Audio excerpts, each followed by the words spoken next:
Hey there, you brave souls, and welcome to America, land of the free, home of the haunted.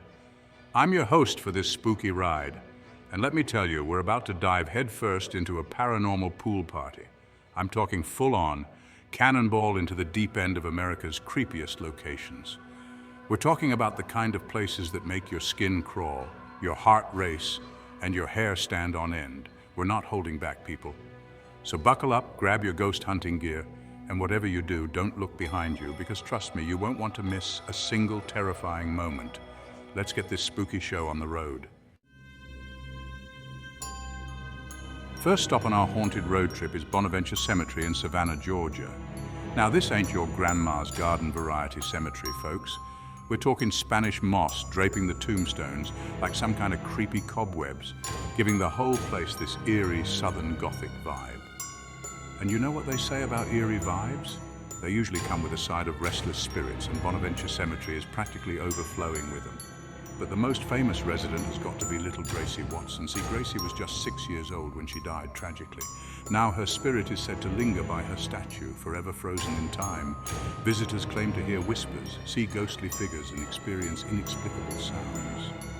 Some people might say it's just the wind whistling through the trees, but I think it's Gracie still playing in the afterlife. And hey, if you do decide to visit, maybe bring her a little something. A toy, perhaps, just to be on the safe side. Now, I've heard some pretty wild stories about Gracie. Some say she's a mischievous spirit, moving objects and giggling in the shadows. Others say she's a protector, watching over the cemetery and its visitors. Personally, I like to think she's just a kid who wants to play. I mean, wouldn't you be a little restless if you were stuck in a cemetery for eternity? No video games, no candy, just endless rows of headstones. But hey, who knows? Maybe Gracie's got it figured out. Maybe she's found a way to make the afterlife her own personal playground. And honestly, good for her. Planning tip, don't forget an offering for Gracie. Just keep it to toys, please. All jokes aside, Bonaventure Cemetery is a place of peace and remembrance. It's a place where history comes alive, where stories are etched in stone, and where the veil between the living and the dead feels whisper thin. So, if you ever find yourself wandering through its moss-draped avenues, remember to be respectful. Take a moment to reflect on the lives lived and lost. Listen to the whispers of the wind. And maybe, just maybe, you'll catch a glimpse of Gracie, still playing among the shadows. Just, don't make eye contact. You never know what might happen. Next up, we're heading to Cahaba, Alabama. A ghost town with a grip on the past tighter than a python on it. Well, you get the picture. This place is seriously old, dating back to the early 1800s, and it's seen its fair share of drama. We're talking about a town ravaged by floods, abandoned by its residents and left to crumble back into the earth.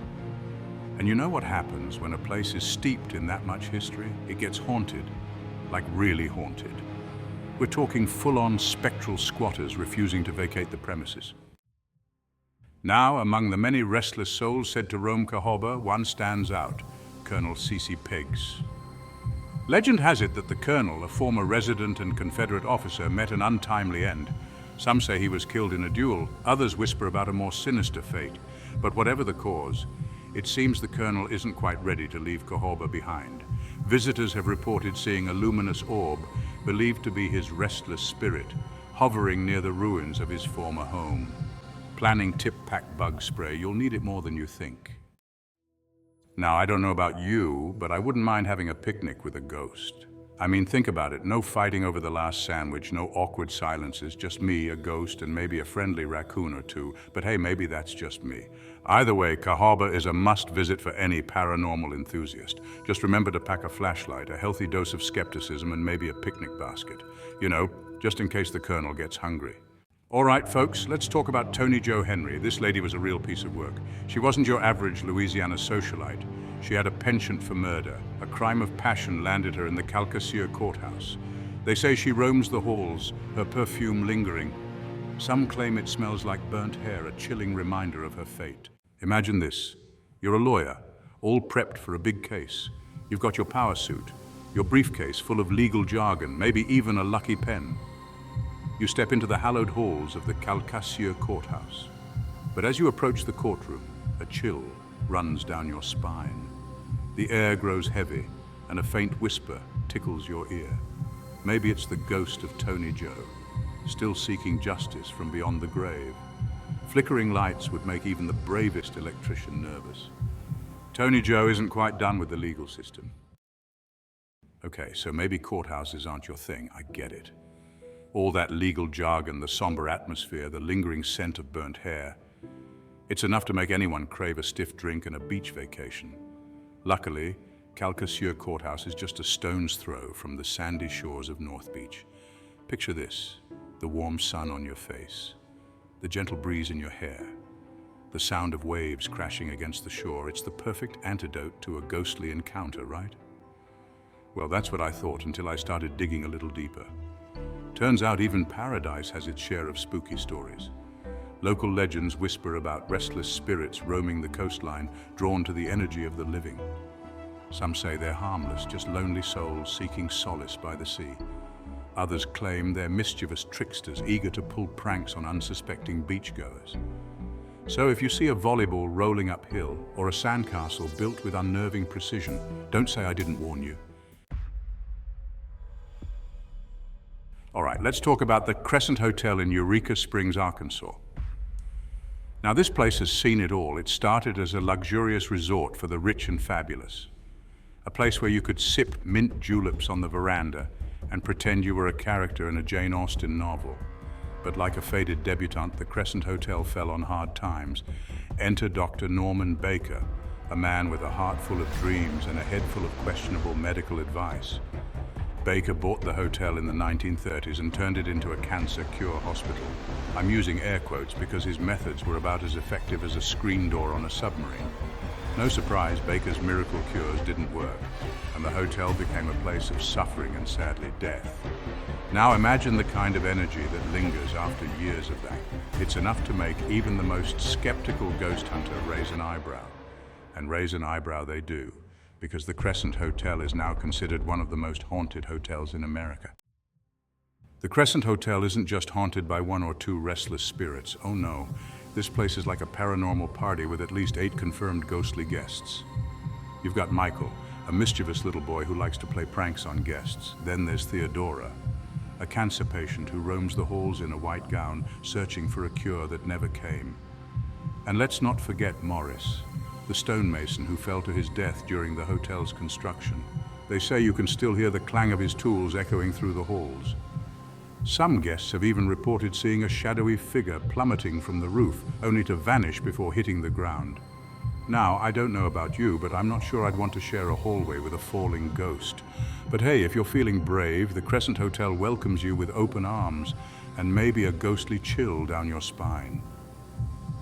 Of all the haunted hotspots in the Crescent Hotel, there's one room that stands out from the rest room 218. This is it, folks, the epicenter of paranormal activity. It's said to be haunted by a nurse who met an untimely end, and guests have reported all sorts of strange occurrences, from disembodied voices to objects moving on their own. Some say the nurse is a benevolent spirit, watching over guests and ensuring their safety. Others claim she's a restless soul, seeking peace and maybe a good night's sleep. Whatever the case, room 218 is not for the faint of heart, but hey, if you're feeling adventurous, why not book a night? Just don't blame me if you wake up to find your suitcase packed and your toothbrush missing. Oh, and if you hear someone knocking on the door, for the love of all that is holy, don't answer it. It's probably just the ghost of a former guest, looking for their dentures or something.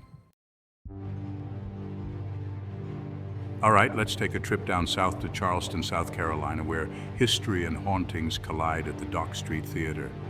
Now, this isn't your average playhouse. It's been around since the 1700s. And let me tell you, it's seen its fair share of drama. We're not just talking about onstage melodrama, but the kind of real-life tragedy that would make even Shakespeare say, "Damn, that's dark." See, the Dock Street Theater has worn many hats over the years. It's been a courthouse, a hotel, even a brothel. And let's be honest, where there's that much history, there are bound to be a few restless spirits hanging around. Ghosts are like the ultimate drama queens, always looking for an audience. And trust me, they find plenty of them at the Dock Street Theater. One of the most famous ghosts said to haunt the Dock Street Theater is Nettie Dickerson, an actress who met a tragic end. Legend has it that Nettie was performing in a play when a fire broke out. The audience panicked, rushing the stage and trampling poor Nettie to death. Talk about a bad review. Now some say Nettie never left the stage. They say she can be seen wandering the balconies, her ghostly laughter echoing through the empty seats. Others claim to have felt her presence in the dressing rooms, the scent of her lavender perfume lingering in the air. I don't know about you, but I'd take a ghostly encounter with a heartbroken actress over a rabid raccoon any day. Nettie isn't the only ghost haunting the Dock Street Theatre. Another famous ghost here is Junius Brutus Booth. His son, John Wilkes Booth, is infamous in American history. Junius was a renowned Shakespearean actor, known for his intense performances. Some say he haunts the theatre's upper floors. If you're in Charleston, book a ticket to the Dock Street Theatre. You might feel a cold spot or hear a whisper or see a ghostly figure taking a bow. All right, folks, we're moseying on down to Austin, Texas, a town known for its live music, delicious breakfast tacos, and apparently some seriously spooky hotels. This is the Driskill, a historic landmark with more than its fair share of ghost stories. Built in 1886 by cattle baron Jesse Driskill, this place has seen it all: booms, busts, and maybe even a haunting or two. Now, Jesse was a gambler at heart. He made his fortune on cattle, sure, but he wasn't afraid to push his luck. Legend has it he lost ownership of the Driskill in a high-stakes poker game. Talk about a bad beat. Some say his spirit, still stinging from that loss, never left the building. Guests have reported all sorts of strange occurrences: flickering lights, disembodied voices, and even the faint scent of cigar smoke, which, let's be honest, is probably just some dude in a cowboy hat trying to relive the glory days. But hey, maybe it's Jesse, still clinging to his beloved hotel from beyond the grave, puffing away on a spectral stogie. One of the most haunted spots in the Driskill is supposedly the Victorian suite, once occupied by Jesse himself. Guests have reported feeling a presence in the room, like someone's watching them unpack their suitcase full of ghost hunting gear. Doors are said to slam shut on their own, and whispers seem to emanate from the walls. But here's the thing. Even if you don't believe in ghosts, wouldn't you be a little freaked out if you heard unexplained noises in the middle of the night, especially in a room that's supposed to be haunted? I mean, I would be. I'd be hiding under the covers, clutching my teddy bear, Mr. Snips. And speaking of creepy occurrences, guests have also reported seeing a mysterious woman in black roaming the halls. Some say she's the ghost of a heartbroken bride who took her own life after being jilted at the altar. Now, I'm not saying that's true, but if you see a woman in a wedding dress wandering around a hotel, it's probably not a good sign. So if you're ever in Austin and looking for a hotel with a little extra something, the Driskill might be right up your alley. Just be prepared for the possibility of sharing your stay with a few spectral residents. Who knows, you might even run into Jesse himself, still fuming over that fateful poker game. If you do decide to brave a night at the Driskill, remember to pack your skepticism, your courage, and maybe an extra pair of underwear, just in case. And if you happen to hear any unexplained noises, don't worry, it's probably just Jesse reminiscing about his glory days. Or maybe it's the wind or a raccoon or, planning tip. If you hear unexplained noises, don't worry. It's probably just Jesse reminiscing about his glory days. Or maybe it's the wind or a raccoon or, a ghost. Okay, folks, buckle up, because this next stop is not for the faint of heart. We're headed to Philadelphia, Pennsylvania, home to the Liberty Bell cheesesteaks and one of the most haunted prisons in America, Eastern State Penitentiary.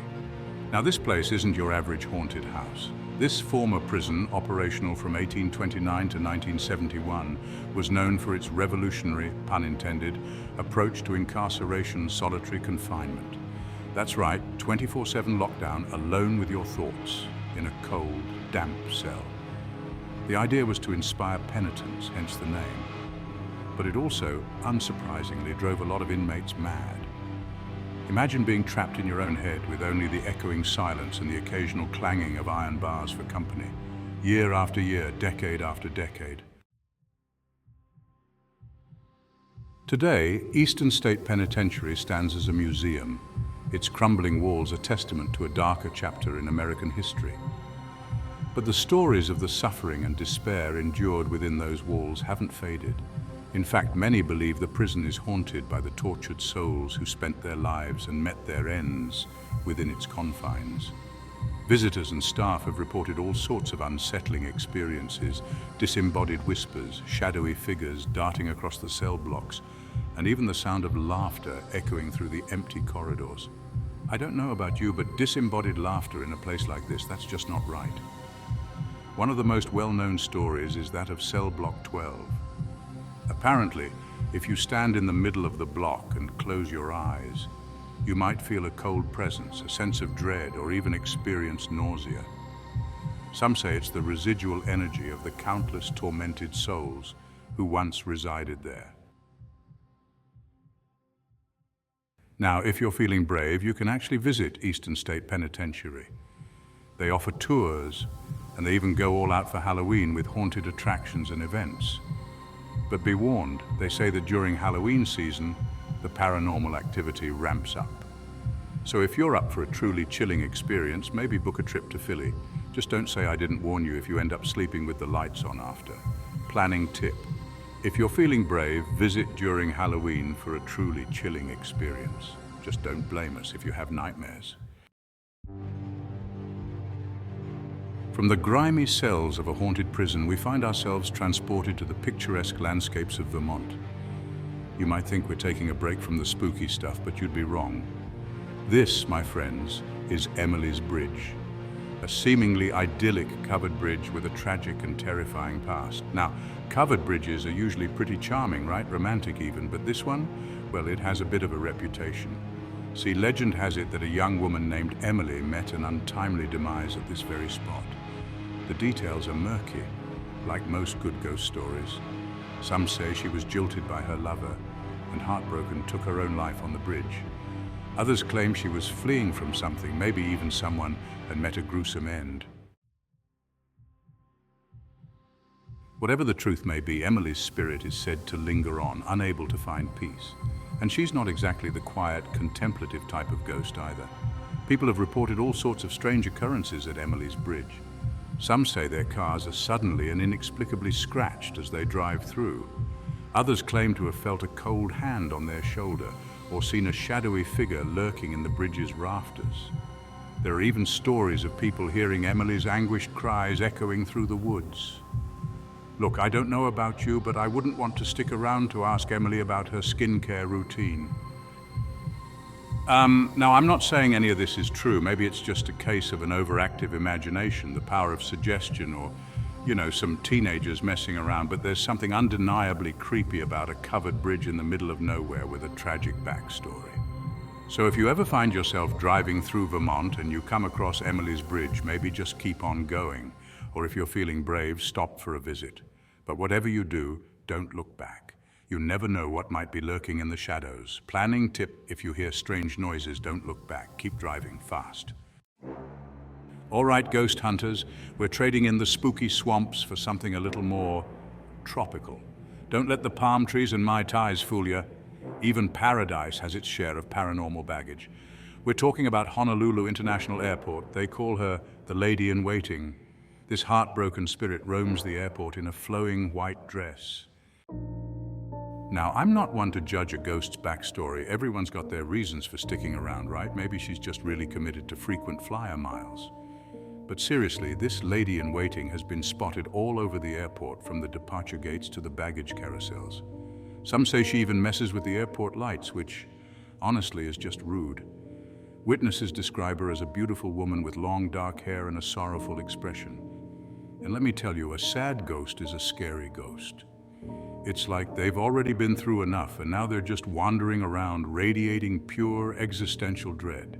Not exactly the kind of souvenir you want to bring home from your Hawaiian vacation. Some folks believe she's the spirit of a woman who died waiting for her lover to return from World War II. Others say she was left at the altar, heartbroken and alone. Whatever the reason, one thing's for sure: this lady in waiting is a permanent fixture at the Honolulu airport, and she's not going anywhere anytime soon.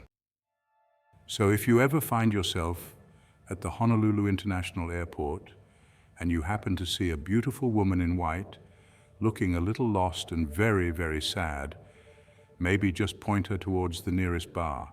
Who knows? Maybe a stiff drink is all she needs to finally catch her flight to the great beyond. But hey, if you're really looking to avoid any awkward encounters with heartbroken spirits, my advice: skip the airport altogether. Head straight to the beach, soak up some sun, and leave the ghost hunting to us professionals. Or, just avoid eye contact and keep walking. That works too.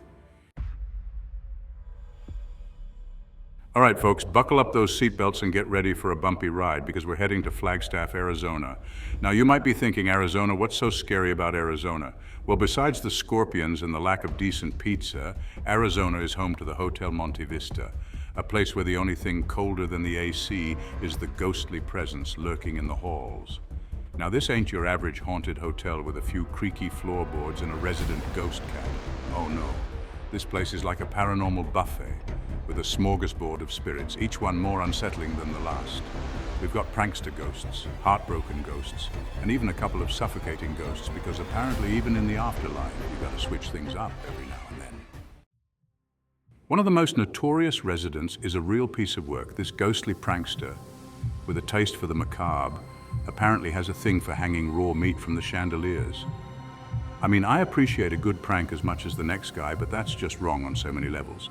Talk about a bad Yelp review. Then there's the story of the 2 children who allegedly died in the hotel. Guests have reported hearing their laughter echoing through the halls, which honestly is more creepy than cute. I mean, I love kids, but ghostly giggles at 3 a.m.? No thanks. I'd rather take my chances with the raw meat chandelier, to be honest. But wait, there's more. The Hotel Monte Vista is also rumored to be haunted by a pair of suffocating spirits. Yeah, you heard that right. Suffocating. Apparently these 2 unfortunate souls met an untimely end within the hotel walls. And now they like to relive the experience by, well, let's just say making it hard for guests to breathe. So, if you're planning a trip to Flagstaff and you're looking for a hotel with a little bit of character, the Hotel Monte Vista is definitely the place to be. Just maybe pack a breath mint and a good therapist, because you're gonna need it. Or, you could just book a room at a different hotel. There are plenty of lovely, non-haunted accommodations in Flagstaff. But hey, who am I to judge? Maybe you're into that kind of thing. Just don't come crying to me when you're checking out early because the ghosts are messing with your sleep apnea machine. Well, folks, there you have it. A whirlwind tour of some of America's most haunted hotspots. From creepy cemeteries and abandoned prisons to haunted hotels and airports. We've covered it all. Did we scare you enough? Let us know in the comments below. And hey, if you're feeling brave, why not pay these spooky spots a visit yourself? Just don't blame us if you end up needing a nightlight and a therapy session. Until next time, sleep tight, or at least try to. And don't forget to subscribe, hit the notification bell, and follow us on social media for more spine-chilling adventures.